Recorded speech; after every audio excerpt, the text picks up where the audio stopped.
సుమన్ టీవీలో మీ business promotions కోసం ఈ కింది నెంబర్ను సంప్రదించగలరు. Welcome to Vishnu talks. నేను మీ విష్ణు. ప్రస్తుతం నాతో పాటు founder and CEO of wealth tree group Dasari Prasad గారు ఉన్నారు. వారితో మాట్లాడదాం. సార్ నమస్తే. సార్ దాసరి ప్రసాద్ గారు నమస్తే అండి. Welcome to Vishnu talks. So ఈ వీడియోలో కొంచెం ఇండెప్త్గా ట్రేడింగ్ సైకాలజీ గురించి మాట్లాడుకుందాం. మామూలుగా చాలామంది ఏమనుకుంటారంటే స్టాక్ మార్కెట్ అనగానే 100 రూపాయలు పెట్టంగానే 1000 రూపాయలు వచ్చేస్తే ఇంకొంతమంది అనుకుంటారు.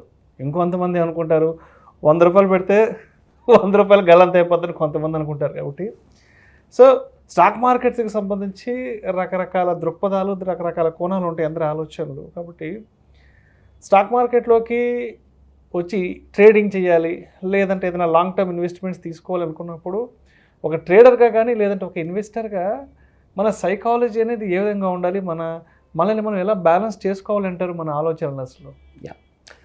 చాలా ఇంపార్టెంట్ సబ్జెక్ట్ అండి.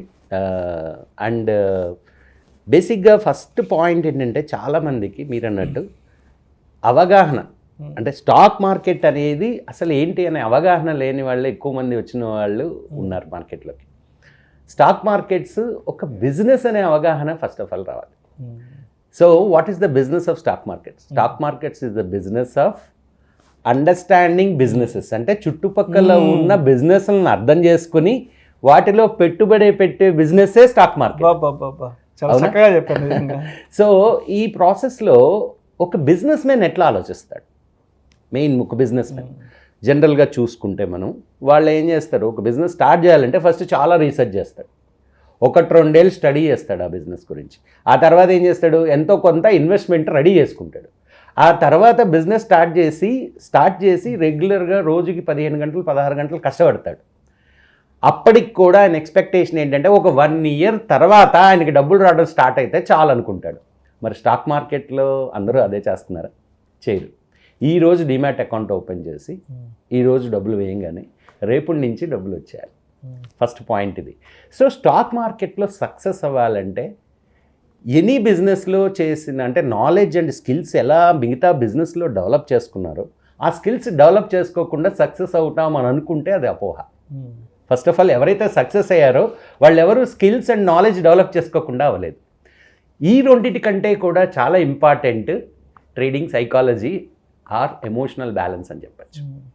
జనరల్గా ఎలా ఉంటుంది, ఒక బిజినెస్ చేసేటప్పుడు ఒకరోజు బాగా జరగచ్చు బిజినెస్.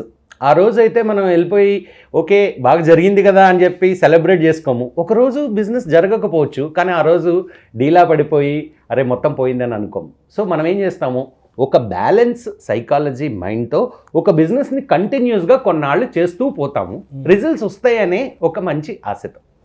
బట్ స్టాక్ మార్కెట్లో అన్ఫార్చునేట్లీ ఒకరోజు డబ్బులు వచ్చినా నిద్రపోరు వాళ్ళు, డబ్బులు పోయినా నిద్రపోరు.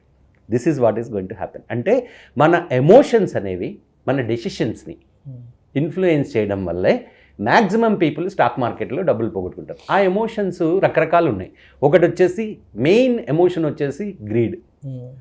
సో 1,00,000 రూపాయలు పెడితే ఒక రోజులో 10,000 కనిపించేసరికి ఇంకా గ్రీడ్ పెరిగిపోయి ఈ 1,00,000కి నేను 10 లక్షలు సంపాదించేస్తాను అని అనుకుని ఓవర్ ట్రేడింగ్ చేసి పోగొట్టుకునే వాళ్ళే ఎక్కువ.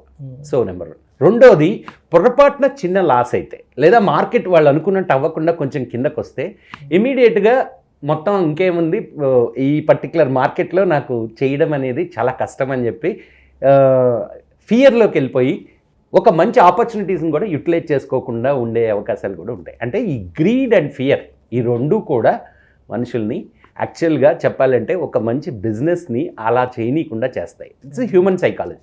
అదే మామూలు బిజినెస్లో అయితే ఒక 1 ఇయర్ తర్వాత 2 ఇయర్స్ తర్వాత తెలుస్తుంది అది. కానీ అన్ఫార్చునేట్లీ స్టాక్ మార్కెట్లో ఇమీడియట్ మనీ ఏదైతే కనిపిస్తుందో దానివల్ల ఈ ఎమోషన్స్ అనేది కంట్రోల్ లేకపోవడం వల్లే చాలామంది స్టాక్ మార్కెట్లో డబ్బులు లాస్ అవ్వడం అనేది జరుగుతుంది. సో అపార్ట్ ఫ్రమ్ దట్ బేసికల్గా కోపింగ్ అప్ విత్ లాస్ అంటే ఒక బిజినెస్ స్టార్ట్ చేసేవాళ్ళు ఎవరైనా సరే కొంత రిస్క్ తీసుకునే స్టార్ట్ చేస్తారు, లేకపోతే జాబ్ చేసుకుంటూ ఉండరు. ఎప్పుడైతే బిజినెస్లోకి ఎంటర్ అయ్యామో ఒక రిస్క్ అనేది ఉంటుంది. ఆ రిస్క్ని తీసుకోవడం అనేది అలవాటు చేసుకోగలిగిన వాళ్ళే బిజినెస్లో సక్సెస్ అవుతారు. అన్ఫార్చునేట్లీ స్టాక్ మార్కెట్లోకి ఎవరు వచ్చినా ఓన్లీ లాభం గురించి ఆలోచిస్తారు కానీ నష్టం గురించి ఆలోచించరు. So there is nothing called మనము రిస్క్ని అనేది అరికట్టడం అనేది దేనిలోనూ సాధ్యం కాదు. కానీ రిస్క్ని క్యాలిక్యులేట్ చేసి అది తక్కువగా ఉండేలా చూసుకోవడమే మనం చేయాల్సిన పని.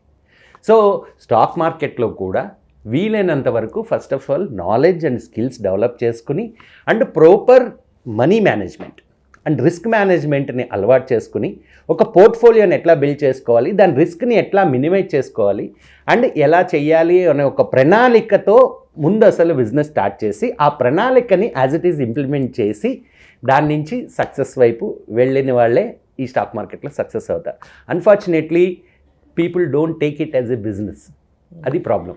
సో బిజినెస్ లాగా తీసుకోకుండా ఇదేదో లాటరీ, ఈరోజు డబ్బులు పెడితే రేపు వచ్చేస్తాయి అనే ఆలోచన విధానం వల్లే ఎక్కువ మంది డబ్బులు లాస్ అవడం జరుగుతుంది. Otherwise it's a wonderful business where క్లియర్గా చెప్పాలి అంటే మంచి బిజినెస్లు బోల్డెన్ ఉన్నాయి, వాటన్నిటిలోనూ పార్ట్నర్ అయ్యే అవకాశం మనకి మామూలుగా అయితే కుదరదు. But stock market is the where how far అంటే ఆ రీసెర్చ్ కానీ ఆ నాలెడ్జ్ కానీ మీరు ఎంతవరకు డెవలప్ చేసుకున్నారు అండ్ దానిని ఎలా ఇంప్లిమెంట్ చేస్తారు అనేది లాంగ్ టర్మ్ ఆలోచించే వాళ్ళకి గ్యారంటీగా స్టాక్ మార్కెట్స్ మంచి రిటర్న్స్ ఇస్తాయి. సో మొత్తానికి స్టాక్ మార్కెట్లోకి రావాలి అంటే ఒక బిజినెస్ మ్యాన్ మైండ్ సెట్ ఉండాలి, దాన్ని ఒక బిజినెస్గా ట్రీట్ చేయగలగాలి. Yes, right, 100%. And it's a business. Yes. Thank you, sir. Thank you so much. Thank you.